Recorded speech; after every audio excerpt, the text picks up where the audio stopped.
কেমন আছে বন্ধুরা? ছোটদের পুরাণ কথা চ্যানেলে সকলকে স্বাগত।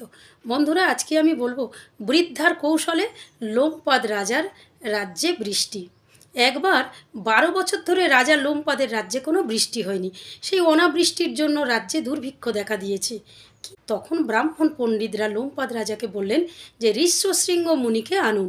ঋষ্যশৃঙ্গ মুনি এমন একজন মুনি যার পদার্পণে অনাবৃষ্টির রাজ্যে বৃষ্টি হয়, অপুত্রকের রাজ্যে পুত্র সন্তান হয়। বন্ধুরা, এই ঋষ্যশৃঙ্গ মুনির কথা আমার আগের একটি ভিডিওতে আমি বলেছি।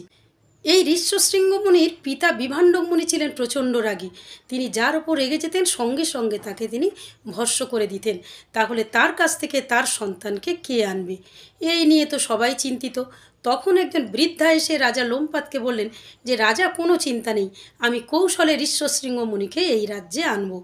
আপনি তার জন্য আমাকে কিছু ধন সম্পদ দেবেন এবং কিছু সুন্দরী যুবতীকে আমার সঙ্গে দেবেন। লোমপাদ রাজা তো মহা খুশি হয়ে বৃদ্ধার কথা মতো সমস্ত জিনিস তাকে দিলেন। বৃদ্ধা সেই সুন্দরী মেয়েদের নিয়ে ধন সম্পদ এবং খাবার দাবার নিয়ে নৌকায় চেপে চললেন বিভাণ্ডক মুনির আশ্রমে। কিন্তু গিয়ে দেখলেন আশ্রমে বিভাণ্ডক মুনি রয়েছে। বিভাণ্ডক মুনির সামনে তো তারা যেতে সাহস পেল না, তারা গাছের আড়ালে লুকিয়ে থাকলো।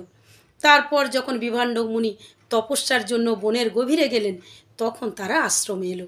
আশ্রমে এসে দেখলো যে ঋষ্যশৃঙ্গ মুনি বেদ পাঠ করছেন। বৃদ্ধা সুন্দরী মেয়েদের নিয়ে সেখানে দাঁড়ালো।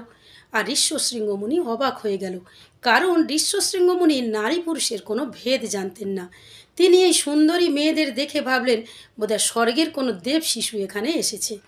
তিনি সঙ্গে সঙ্গে উঠে তাদের হাত ধরে বসানোর ব্যবস্থা করলেন। কিন্তু এই সুন্দরী রমণীগুলো সঙ্গে সঙ্গে মুনিকে আলিঙ্গন করতে লাগলো। মুনি কিছু বুঝতে পারলেন না, কিন্তু একটা অন্যরকম অনুভূতি তার মনের মধ্যে হতে থাকলো।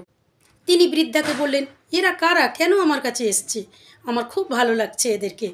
তখন বৃদ্ধা বলল যে তুমি আমার সঙ্গে আরেক জায়গায় যাবে, এর থেকে ভালো ভালো জিনিসও সেখানে আছে। ঋষ্যশৃঙ্গ মুনি বললেন, তাহলে তোমার পিতার অনুমতি নিতে হবে। কিন্তু বৃদ্ধা বললেন, তোমার পিতার অনুমতি নিলে কিন্তু তোমার পিতা তোমাকে সেখানে যেতে দেবে না। তুমি চলো, সেখানকার সেই মনোরম দৃশ্য দেখে তুমি আবার এখানে চলে আসবে। মন্ত্রমুগ্ধের মতো ঋষ্যশৃঙ্গ মুনি সেই বৃদ্ধার সঙ্গে চলল লোমপাদ রাজার রাজ্যে। বন্ধুরা, আজকের এই পর্যন্ত। পরের দিন আসবো এর পরের কাহিনী নিয়ে। আর আজকের কাহিনীটুকু কেমন লাগলো তোমরা লাইক কমেন্টস করে দিও, এবং যারা এখন আমার চ্যানেলটিকে সাবস্ক্রাইব করোনি তারা আমার চ্যানেলটিকে সাবস্ক্রাইব করে দিও।